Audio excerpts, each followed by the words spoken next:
want to talk about cheat meals.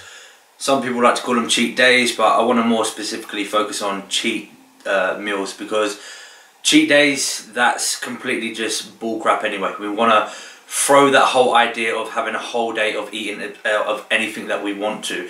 Cheat days is non-existent, but cheat meals, it can occur. And really, what is my opinion on cheat meals? To get straight to the point, I'm going to say I don't think it's beneficial. I don't think it's ideal for anybody out there, you know, especially those who are currently in like a contest prep, or anyone that's done a prolonged diet, so been dieting for a very long period of time. We don't want to be implementing things like cheat meals. The reason being is already using the word and thinking about the word cheat, it's already giving a bad negative vibe. It's giving a negative vibe of this meal that we're going to have is bad. It's no good for us, and majority of the time it isn't going to be good, for the sake that we're going to be having things like pizza, chocolate, burgers, ice cream. These foods potentially are just not good for us, both for our physical output with our training, and mentally as well, you know, how we actually feel afterwards, and then how we perform inside as well with our digestion, if we're actually utilizing the carbohydrates and the macros efficiently. All these things will come into play. So there's a lot of negatives that we're going to be getting out of cheat meals altogether. So I personally, with myself and with my clients, do not like to use cheat meals. That's the end of the story. Like I said, if I have somebody who's in a prolonged diet and they've been in this deficit for a long period of time, and then I say, okay, we're going to start implementing a cheat meal every week, that client will then start taking their focus away from their training, their cardio, and all they're going to be focusing on is that cheat meal. All week they're just going to be thinking about, oh, come Saturday I get to have my pizza or whatever that meal is. And like I said, they're just completely just taking their mind, the distraction off of everything else, which isn't going to be good. That probably means that their performance in the gym is going to dip slightly, because they're not worried about that. All they want to think about is just get to Saturday so they can have their meal. Another negative thing out of this is, once they have that meal they're done with, a lot of my clients that I have used this in the past, they end up getting depressed because they've had their cheat meal, and then it's now like, oh, when do I get my next cheat meal? Or I'm going to have to wait another week until I get my next cheat meal. So psychologically it doesn't develop a good relationship with that food. And like I said, the person would then get depressed, they'll get down because they feel like they can never have that meal again, or they have to wait another length of time until they can have that meal again. So I just personally would take cheat meals out altogether. I'm not saying cheat meals do not work. If somebody is like completely shredded to the bone, they're like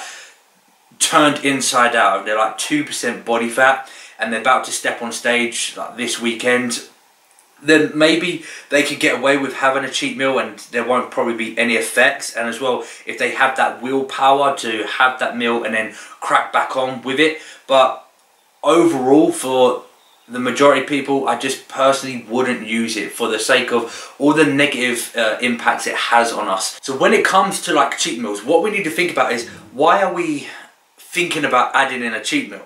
It's more or less down to two factors. One, they've hit a plateau, they're no longer losing any weight, or their performance within the gym is dipping. So their strength is dipping, they're completely depleted of their glycogen stores, they have no energy to be able to go and do all their tasks, whether it be cardio, their training sessions, or fulfill their daily activities, whether it be work and everything like that.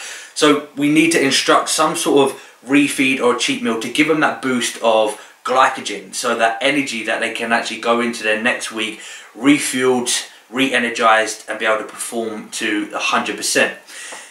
Instructing a cheat meal, as we know, the macros are going to be poor. It's going to be a mixed combination of carbohydrates, high fats, and a little bit of protein. When it comes to a cheat meal, or more in my terms, a refeed, I more want to focus on the macro carbohydrates to restore their glycogen levels. So I personally, with my clients and with myself, would give my clients a high refeed of just pure carbohydrates. So it'll be things like oats, rice, pasta, jacket potatoes, anything that's just a direct carbohydrate source. Cheat meals, they can be good because they're going to be calorie dense, but like I said, the idea of this purpose is simply to restore their glycogen levels, give them that energy that they need.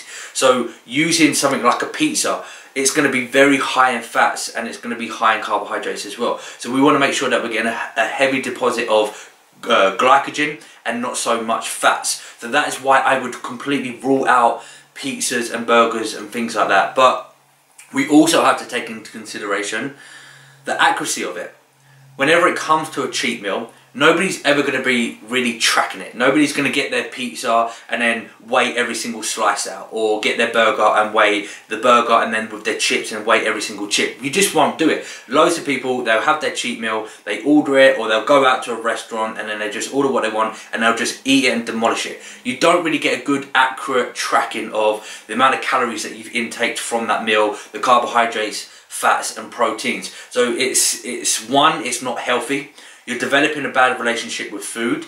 Psychologically, it's not going to be good for you afterwards, and then you're not getting an accurate tracking with the calorie intake and the macros also that you're intaking. So all in all together, with all those bits of information, I just simply wouldn't instruct a cheat meal with any of my clients. If you're not completely shredded, if you still have, you know, over 10% body fat, you're probably not going to benefit from having that cheat meal. You're probably more likely to benefit from a high carbohydrate refeed. And that's just something personally that I would like to do. And we want to make sure that we're performing 100%. So when we're in this prolonged diet, we're using certain foods. Most of the time, it's going to be the same foods on a consistent basis. So the breakfast, or if you're doing like a bro split of meal 1 to meal 6, all those meals are more or less going to be exactly the same. It's going to be oats, chicken, eggs, rice, you know, those sorts of food.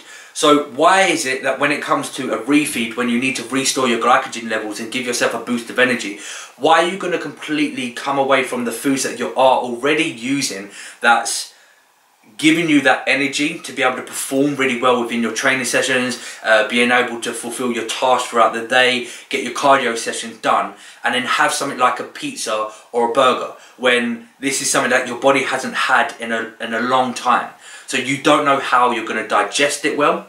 You don't know how sensitive you are at this stage, so you may have some gut issues that will lead to diarrhea. It's a bit graphic, but that is the case, and something that we need to take into consideration when we're having these greasy processed foods. Instead of doing that, implement a refeed that's going to be the same foods that you have. It will be kind of boring. What's more important, your goal or your taste buds? That's how I look at it. So using foods that you are already using, your oats, your brown rice, sweet potato, whatever your carbohydrate sources are, just use them, but then just increase the amount of carbohydrates that you have in that meal. So let's say, for example, if you are having 50 grams of carbohydrates from your oats in the morning, we'll probably boost it up to maybe 100 grams of carbohydrates or 150. Again, depending on what your refeed requirements are for that day. Let's say it could be like 500 grams of carbohydrates or 600 grams of carbohydrates, or it may only be as little as 300 grams. It will depend on the individual and where they are with their diet and with their goals. So I would personally use the foods that I'm already using because I know that they work well on me. I digest them well. I have no gut issues. I don't have no bloat. I'm utilizing those nutrients efficiently, and it's helping me perform with 100% in all my training sessions and allowing me to get through my day, you know, successfully. And also what we have to remember as well when it comes to like cheat meals more or less is going to be involving foods that are trigger foods. Trigger foods are the foods that we don't necessarily want, it's something that we need.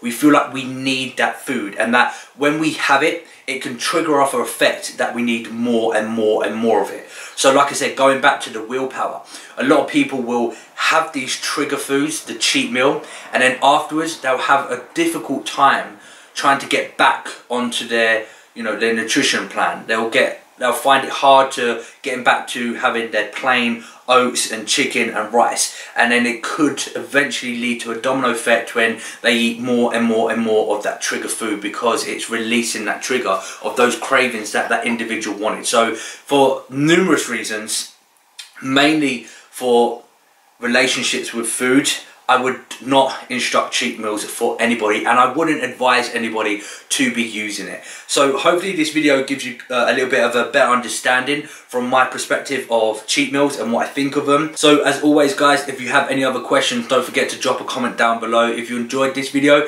give it a thumbs up for me, and I'll see you on that next video. Until then, stay safe and make it happen. Peace.